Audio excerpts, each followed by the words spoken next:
Bismillahirrahmanirrahim. Assalamu alaikum, dear students. Our current session focuses on code mixing and sociolinguistics. I hope and expect by the end of this session you would be able to understand the term code mixing and how does it operate in sociolinguistics. Well, my dear students, referring to the different characteristics and features of code mixing, various linguists and sociolinguistics have defined it in different ways. For instance, Odlin 1989 asserts language mixing is the merging of characteristics of two or more languages in any verbal communication. Now, in this definition, what is important is A, two or more than two languages, B, they're merging. However, Odlin has not clarified what is the level of this merging, but to help you understand what exactly it means is this merging takes place within the sentence level. I hope and assume that you are familiar with three terms: intrasentential switching, intersentential switching, and tag switching. Well, at this moment, I would focus for a while on intrasentential switching and intersentential switching. What is intersentential switching? Is switching from one language to the other at the boundary of sentences, which means one or two sentences in one language and then shifting to other. In other words, this kind of intersentential switching is called code switching as well. Whereas the second type that I would talk about now in this session is intrasentential switching. Intra means within. So intrasentential is within the sentence switching. So this intrasentential switching is also called code mixing. Now, my dear students, this is what you need to remember. Code mixing is within one sentence. It takes place within the boundaries of a sentence. You mix certain items from language B into language A. And this is also called code mixing and intrasentential switching. Both these terms are equivalents. Anyhow, now we're going to use the term code mixing for this purpose. Well, my dear students, in contrast to the previously given definition that was very loosely constructed, Hammink 2000's definition is different. According to Hammink, intrasentential switching, I hope now you understand intrasentential switching and code mixing are synonyms. So intrasentential switching, as switching takes place at the clause, phrase level or at word level if no morphological adaptation occurs. So let me give you an example first before I move forward. So now I would speak something that would have a mixing, and this would be the mixing of English and Urdu.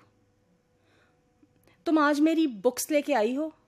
Now, notice the sentence. तुम आज मेरी books लेके आई हो. This word books, this lexical item books is mixed into the Urdu sentence structure. Apparently, we have word किताबें as a plural in Urdu for books, and I could have said तुम आज मेरी किताबें लेके आई हो, but instead of saying that, I have used books. So this mixing can take place as the mixing of words. This can be the mixing of phrases as well. This can be the mix of the phrases. For example, कितने beautiful flowers हैं. कितने beautiful flowers हैं. Now, beautiful flowers is, a phrase that is used where there is an adjective beautiful and there is flowers that is a noun. Or khubsurat phool is available in Urdu, but instead of using that, what I have done is I have mixed that phrase into the structure of the Urdu language. In the same way, you can have clauses as well. अभी मैं busy हूँ, I'll come later. अभी मैं busy हूँ, I'll come later. If I plan and choose to speak in Urdu, I would say अभी मैं busy हूँ, मैं बाद में आऊँगी. But for the second clause, I have chosen English language and I have chosen a clause from there. So this is also considered as code mixing. My dear students, this code mixing can take place the other way around, by the way, as well. For example, there can be an English sentence in which I can mix a word of Urdu language if I want to use English as my, major language of conversation or interaction in a particular situation. Anyways, coming back to some definitions of code switching, code mixing, I would say Wardo 1992 characterizes that code mixing occurs when during conversation speakers use both languages together to the extent that they shift from one language to the other in the course of a single utterance. Now, this is significant if you note this use of in the course of a single utterance.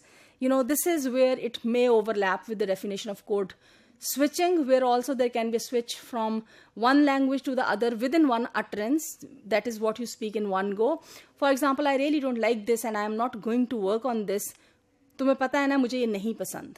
Now, if you look at all this, I have said it in one go, which means this is one utterance. But this one utterance has a switch, where from English I have switched to Urdu. But there is a possibility that within one utterance where I can mix as well.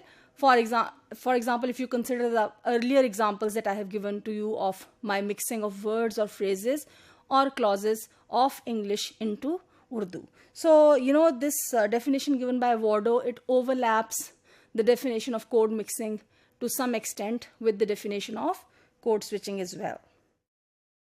My dear students, code mixing is one of the major kinds of language choices that is subtler than code switching, because code switching becomes clearly prominent, shifting from one language to the other. Here, just embedding is done, some words are added or phrases are added. So this is more subtle in terms of choices.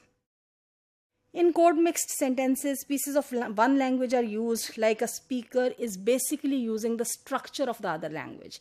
If you think of the examples that I have given to you from this mixing of Urdu and English, I have used Urdu as the base language within which I have just, fit in words or phrases of English. According to Fasold, these pieces of the other language are often words, however, they can be phrases as well as clauses. Well, my dear students, code mixing is frequent in most of the parts of the world, particularly in South Asian countries. I am going to share a very interesting example on the slide where I would show you how this code mixing process takes place. Well, my dear students, if you look at the screen, you can see the example of Hong Kong. This is one of the oft quoted examples where code mixing is very frequent. Though both Chinese as well as English language are official languages in Hong Kong, spoken English does not appear in daily communication in general. And there is a kind of a peer pressure. Now, when we talk of the causes of this mixing, there is a peer pressure against using English except for code mixing.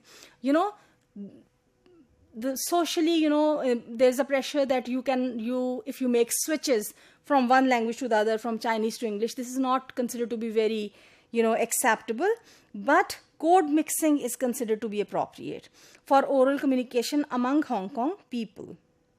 So if you look at the code mixing done in Cantonese, it is of insertional nature, where the structure of one language is used, that is of the Chinese language is used, and English words are inserted in it, like I gave you the examples of Urdu and English. So if you look at the screen, what you can see is, for example, if you look at this now, this particular part. This is something that is written in Chinese, where in between the two words there is this one particular word that is offer, that is in English. If I translate it for you in English, this is he got a job offer. Now the speaker of this sentence has used, Chinese as the base language and has said it in that, but he has or she has used the word offer from English and thus has mixed it in English. Now, for example, when two fresh graduates are talking about job seeking, because there is no informal Cantonese, that is the Chinese variety, word for the job offer in their language, the possibility then is that the person would mix the word offer from English. Also, sometimes, English language is used, it is mixed in order to avoid certain expressions. So, for example, the English words such as toilet or washroom would be used in order to avoid, certain Chinese, Cantonese words that would not be considered socially very appropriate to be used. Well, my dear students, English nouns are frequently inserted in Urdu when we come to our own case, and we can compare it to the example that I have given you from this context where Cantonese and English are mixed. I have just a few examples here for you on the screen.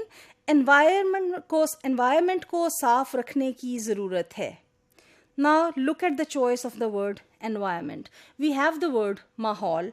However, this kind of mixing is very frequent. Well, coming towards Wardo, 1992, he has also cited certain examples from Pfaff, 1979, of code mixing among Spanish-English bilinguals. And this would help you understand that the phenomena is not only restricted to Pakistan or India or to South Asian countries, but beyond that, it is something global. Here is one example. So, this is the mixing of Spanish. If you look at the top, Novana, bring it up in the meeting. If I translate it for you, they are not going to bring it up in the meeting. So, this kind of mixing is very common in Spanish-English mixing context. Here is another example. If you look at the slide, again, if I translate, it is all the Mexicans were riled up. But, notice the Spanish use, which is combined with, the use of English language. Alternatively, there is some data available that shows Welsh-English mixing as well. If you look at the screen, you would find an example. And if I translate this for you, it goes like, do you want to take the carrier's bags? But it is only this noun phrase that is mixed from English language into Welsh data. Here is another example. It's hopeless. It's hopeless. This is the translation. And again, you would see how a linguistic item, a lexical item is taken from English and it is inserted or it is embedded into Welsh. You can see yet another example. I support Wales. He's quite camouflaged, isn't he? Now, just camouflaged is added to that. So, as you look at these examples, you can realize that we also do the same kind of mixing of Urdu and English. Sometimes we do this kind of mixing of Urdu with any of the regional languages. Also, there is a mixing of English into our regional languages. So, for example, our Pashto speakers or our Sindhi speakers also mix words of, English language into, their regional languages.